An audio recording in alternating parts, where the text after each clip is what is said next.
Hi hello, நான் தான் அவங்க பீச் பாய். இன்னைக்கு நம்ம எங்கே இருக்கோம்னா கடலுக்குள்ளே இருக்கிறோம். இன்னைக்கு நம்ம என்ன வீடியோ பற்றி பார்க்க போகிறோம்னா இறால் வளர்க்குறது பற்றி பார்க்க போகிறோம். இறால் வளர்க்குறது மொத்தம் 2 டைப் உண்டு. ஒன்று கரையை வச்சு வளர்க்குறது, இன்னொன்று கடலுக்குள்ளே கூண்டு வச்சு வளர்க்குறது. நம்ம இப்போ கடலுக்குள்ளே கூண்டு எப்படி வச்சுருக்காங்க, அதுக்குள்ளே இறால் எப்படி இருக்குதுன்னு தான் பார்க்க போகிறோம். வாங்க வீடியோக்குள்ளே போகலாம்.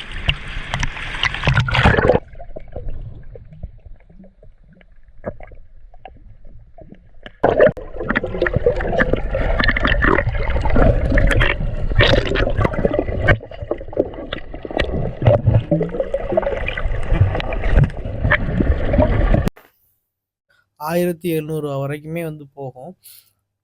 ஸோ இங்கே பார்த்தீங்கன்னா தெரியும், இந்த மாதிரி கூண்டுக்குள்ளே இந்த கல்றால்லாம் போட்டு வளர்ப்பாங்க.